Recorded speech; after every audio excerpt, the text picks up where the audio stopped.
Assalamualaikum warahmatullahi wabarakatuh.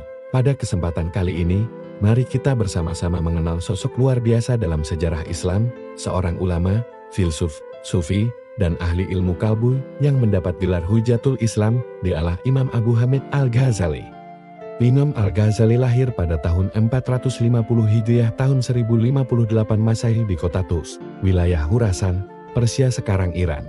Namanya lengkap adalah Abu Hamid Muhammad bin Muhammad Al-Ghazali.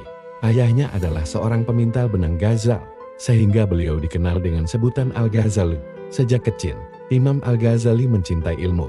Ia belajar di berbagai kota besar, hingga menuntut ilmu di Madrasah Nizamiyah di Baghdad, salah satu pusat ilmu paling terkenal saat itu. Ia menguasai banyak bidang, fikih, usul fikir, kalam logika, filsafat, hingga tasawuf. Kecerdasannya luar biasa di usia muda. Ia sudah menjadi profesor dan guru besar di Baghdad.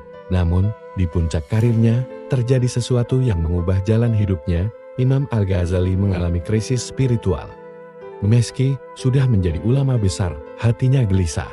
Ia merasa bahwa ilmu-ilmu yang ia kuasai belum mampu membawanya kepada kedekatan yang hakiki dengan alam.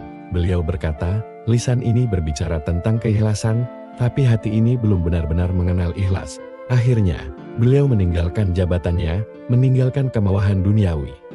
Lain menyapik, ia berkelana selama 10 tahun, dari Syam Palestina, hingga ke Makkah dan Madinah.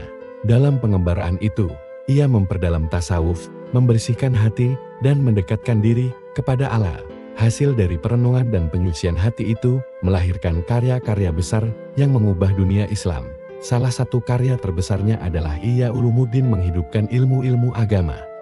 Kitab ini membahas tentang adab, ibadah, akhlak, hingga penyakit-penyakit hati seperti riya, ujub, dan sombong. Dalam kitab itu, Imam Al-Ghazali menekankan pentingnya memadukan antara ilmu lahir syariat dan ilmu batin hakikat. Ia mengajarkan bahwa ilmu tanpa keikhlasan bisa menjadi bencana, tapi amal tanpa ilmu juga bisa menyesatkan. Imam Al-Ghazali juga dikenal karena mengkritik para filsuf. Dalam kitabnya yang terkenal Tahasud Al-Falasifah, kekacauan para filsuf, ia menjelaskan bahwa logika akal tidak bisa mengalahkan wahyu. Namun, Al-Ghazali bukan anti filsafat, ia hanya menolak bagian yang bertentangan dengan akidah Islam. Beliau adalah contoh bagaimana ilmu, akal, dan iman dapat bersatu. Imam Al-Ghazali wafat pada tahun 505 Hijriah tahun 1111 Masehi di kota kelahirannya, Tus. Saat wafat, beliau telah menjadi simbol perpaduan antara ulama syariat dan sufi hakikat. Warisan beliau terus hidup hingga hari ini. Buku-bukunya masih dikaji di pesantren, universitas, dan majelis ilmu di seluruh dunia Islam. Ia telah mewariskan kepada kita jalan menuju ilmu yang benar dan hati yang bersih. Saudaraku, dari kehidupan Imam Al-Ghazali kita belajar. 1.